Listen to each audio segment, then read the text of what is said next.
Hola una vez más, soy Lucas y aprovechando la experiencia de esta pandemia quiero hacer crítica y autocrítica por si ayuda en algo a mejorar la sanidad de este país, cosa que dudo muchísimo. Vamos, de hecho sé que no servirá de nada. Sin embargo, me veo en la obligación moral y profesional de intentarlo, pero sobre todo siento la necesidad física de hacerlo porque si no, reviento. Llevan pasando muchas cosas desde hace años, pero que no se pueden permitir. Y mientras me queden fuerzas, si nadie me lo impide, seguiré luchando para que cambien por el bien de nuestra salud. Por eso, cuando acabe el vídeo, si estáis de acuerdo conmigo, os ruego que lo compartáis para darle la mayor difusión posible y ver qué podemos conseguir. Nuestro sistema sanitario desde hace mucho tiempo no funciona mejor, especialmente las urgencias, que es lo mío, en gran medida por el abuso que continuamente hacéis muchos usuarios, no todos, pero también por otras causas que no dependen de vosotros y ahora comentaré. Porque todos tenemos derechos y también deberes. La cuestión es, durante el confinamiento, ¿habéis visto cómo no pasa nada por hacer consultas telefónicas y resolver dolencias menores tomándonos algo de lo que todos tenemos en casa? O si no, saliendo a la farmacia a comprar lo que previamente el médico te ha dicho por teléfono, sin necesidad ni de ir a un centro, ni menos aún de pedir que vaya un equipo médico en ambulancia a verte. Es intolerable, por ejemplo, que un abuelo de 85 años con una subida de tensión tenga el gesto de desplazarse hasta un centro para ser atendido y un zanguango de 30 años llame exigiendo que vayamos a su casa a 12 kilómetros de nuestra base, aún teniendo su centro de salud a 100 metros, porque el hombre se emborrachó anoche, esta mañana se muere de los vómitos y quiere que le pinchen un primperán urgente. Pero llegas y te lo encuentras plácidamente en el sofá con el móvil chateando con sus amigos. Pues yo te lo pinchaba en el escroto. Y después, para quitarte la resaca, te daba, como dice mi padre, una garbera de hostias. Luego, además, como sanción, te cobraba la factura que puede rondar los 500 euros fácil por ese lujo. Ya que, si estamos de acuerdo que en la vida los abusos y las injusticias se deben pagar siempre, pues como usuario de la sanidad también. Porque la suma de muchos abusos, además de la sangría económica que supone, también provoca la muerte de alguien cuando sí necesita atención urgente, pero no la recibe a tiempo porque todos los recursos están ocupados, pero la mayoría en minucias. Aquellas personas de provincias como Murcia que no se han colapsado por el COVID y que habéis tenido que ir durante este periodo a urgencias con motivo, ¿habéis visto cómo, salvo excepción, os han atendido antes de lo que era habitual? Porque la cosa fluye cuando no hay masificación innecesaria. Pues así debe ser siempre. Y no lo es también por culpa de nuestros dirigentes y de unos cuantos sanitarios, que son una minoría, pero muy numerosa, de manzanas podridas que hay como en todos los gremios. Por eso vengo uniformado, para defender a la mayor parte de los míos y atizarle a la otra parte mucho más pequeña también de los míos. Porque lo único que tienen en común con nosotros es la categoría profesional, pero no humana, y por desgracia el sueldo. Pero no son dignos de vestir este uniforme, o este otro, que también los he llevado antes. Sé que por esto me pueden llover palos de muchos compañeros, pero me da igual porque es a esos ofendiditos precisamente a los que me refiero, ya que todos los demás, la mayoría, no se van a dar por aludidos porque son buenos profesionales que sí cumplen por vocación con todas sus obligaciones. En cuanto a los políticos, como yo he desarrollado toda mi carrera en la región de Murcia, solo puedo hablar de mi experiencia. Por tanto, que se apliquen el cuento los del centro derecha que gobiernan aquí. Pero también deben aplicárselo los demás, tanto de la izquierda como nacionalistas, ya que me consta por compañeros de otras comunidades que mucho de lo que diré es extrapolable a todo el país. Porque la falta de compromiso y la cara dura no tienen ideología ni fronteras. Una de las pocas cosas que ha dicho Pedro Sánchez con las que estoy de acuerdo es que se debe reforzar la atención primaria. Obviamente, porque es el primer eslabón de la cadena sanitaria y su buen funcionamiento es vital para que no se colapse el último y más importante, que son los hospitales. Otra cosa es que esté de acuerdo con él en la forma de hacerlo, porque dentro de este nivel asistencial hay diferentes servicios gestionados por gerencias distintas que no están incluidos en el mismo presupuesto. Por tanto, habrá que ver dentro de la atención primaria qué servicios se van a reforzar, de qué forma y con qué finalidad. Además de ser eficaces, también debemos ser eficientes, y más aún ante la crisis económica que viene.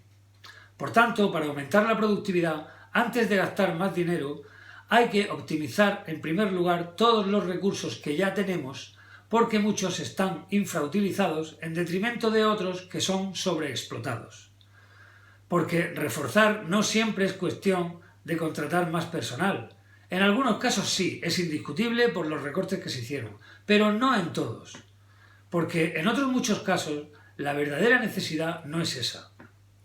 Nuestra sanidad es como un Fórmula 1, pero en el que viajamos a 120 por la autovía, cuando un coche así no es para viajar, sino para competir en un circuito y ponerlo a 300, que para eso tenemos buenos pilotos. Siempre vamos con el mismo cuento, falta personal, pero que esto no es un partido de baloncesto. En muchos centros sanitarios, más que faltar personal, falta vergüenza y sobran gandules. Hay que hacer control de calidad y vigilar más a los profesionales para ver si cumplen, especialmente a los médicos de cabecera, porque muchos de ellos, pero por suerte no todos, incumplen sistemáticamente sus obligaciones tanto de horario como de tareas. El turno de mañana en un centro de salud es de 8 a 3, pero muy pocos empiezan la consulta antes de las 9 y muchos acaban a la 1:30. Porque nadie se preocupa de evitar que eso ocurra, como sí sucede en hospitales y otros servicios que funcionamos 24 horas, donde al haber relevos, hasta que no llega tu compañero, no te puedes ir. Por otro lado, no es lógico que en pleno siglo XXI la mayoría de los centros de salud estén cerrados por la tarde, y los pocos que abren lo hagan bajo mínimos. Es un despilfarro gastarse una millonada en construir un supercentro de salud para abrirlo 7 horas al día, de las cuales solo funcionará a pleno rendimiento 4 o como mucho 5. Pues sin necesidad de aumentar la plantilla, se puede dividir a la que ya tienes en 2 turnos, la mitad por la mañana, la otra mitad por la tarde, y que se vayan cambiando por días, por semanas o como quieran, pero que garanticen el servicio de consultas de 8 de la mañana a 10 de la noche. También tienen la obligación de visitar a domicilio a sus pacientes encamados cuando hacen consultas no urgentes. Pero muchos médicos se niegan a ir siempre, diciéndoles que llamen al 112. En cambio, sí cobran en su nómina el complemento específico para esa labor porque deben ir por sus propios medios, pero nunca lo hacen. Pues nada, los de urgencias nos dedicamos a hacer consultas no urgentes y cuando haya una emergencia, pues que se espere y no sea tan impaciente, que no es la hora todavía de sufrir un infarto, hombre. Mi equipo es responsable de cubrir una población de más de 90.000 habitantes que depende de 5 centros de salud y otros muchos consultorios repartidos por 14 pueblos. Pues la suma de varios incumplimientos en cada uno de esos centros acaban todos desembocando en el cuello de botella que somos las urgencias. Porque como mucha gente lleva días detrás de su médico sin conseguir que le atienda, pues aunque sepa que su problema no es urgente, no le queda otra opción para resolverlo que recurrir a nosotros. Por eso siempre acabamos saturados y la gente suele esperar más de 2 horas para ser atendida. Pues si resulta tan difícil garantizar el cumplimiento de obligaciones en todos esos centros, será mucho más fácil recortarles su presupuesto para aumentárselo a los servicios de urgencias, que son los que siempre acaban haciendo esa labor que no les corresponde. Fácil, quito un poco de allí y de allá y lo meto aquí para solucionar el problema con el mismo dinero sin gastar más. El gobierno de Murcia, y en esto sí lo tengo que defender, al inicio de la pandemia dotó a cada centro de salud de una ambulancia alquilada para facilitar específicamente las visitas a domicilio de los médicos de cabecera, pero al final tuvieron que quitarlas porque los vehículos no se movían en toda la mañana, ya que muchos señores y señoras se han atrincherado en sus consultas negándose a salir de allí y limitándose solo a atender por teléfono. Nosotros no queremos contagiarnos, que vayan los de urgencias, que tienen inmunidad por gracia divina, no te joden. Por otra parte, respecto a mis compañeros más directos, o sea, del personal de todas las urgencias, tanto de primaria como de hospitales, debo decirle a unos pocos y pocas que para dedicarse a esto hay que tener sangre. ¡Sangre! Y no horchata. Que la horchata como refresco está muy bien y en Valencia hacen la mejor, pero como fluido en los vasos sanguíneos de un profesional de urgencias no sirve. No puede ser que de cada 10 pacientes que atienden entre 2 profesionales, uno vea a 2 o 3 y el otro a 7 u 8. Pero no como situación puntual porque ese día uno haya tenido casos más difíciles, no, como norma sistemática que se repite siempre cuando están los mismos.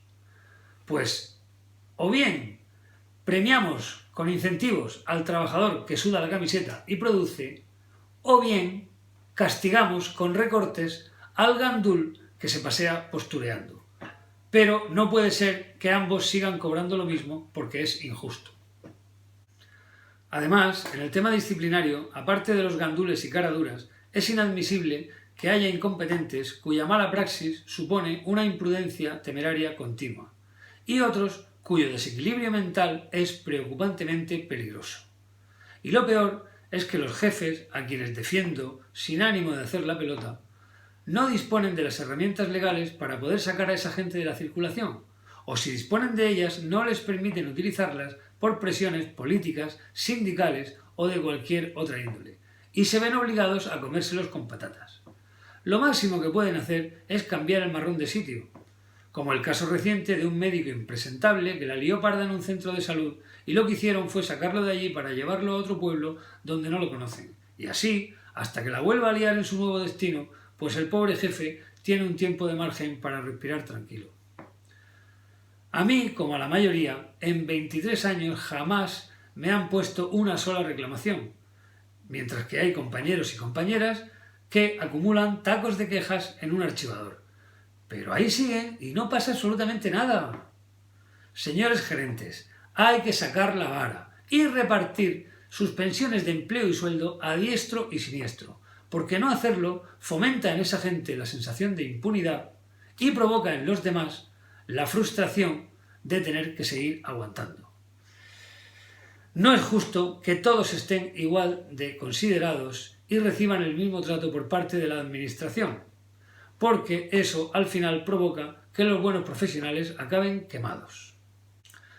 Y ya para terminar quiero mandar un mensaje muy especial a esa pequeña minoría de cobardes que se borraron de la lista por miedo al virus cogiéndose una baja innecesaria en plena pandemia.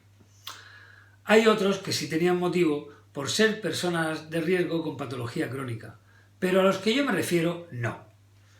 ¿Dónde se ha visto que un bombero huya de un incendio por miedo a quemarse? Teníais que haber elegido otra profesión. O, por honestidad, haber pedido, por miedo, un permiso sin sueldo, pero no una falsa baja para disfrutar de lo que en realidad son unas vacaciones encubiertas. Sois unos miserables y espero que la mala conciencia os acompañe toda vuestra vida, al recordar que huisteis como ratas dejando tirada a vuestra gente. Vosotros no sois héroes, ni siquiera nosotros, que somos profesionales, aunque eso sí, valientes. Y los más valientes de todos son aquellos que, a pesar de haber sido infectados por el virus, tras superar la enfermedad han vuelto a su puesto para seguir luchando. Vosotros sois unos desertores. Los únicos héroes de verdad son todos aquellos que han dado su vida por nosotros y a los que dedico las siguientes imágenes con las que ya me despido. Un saludo a todos.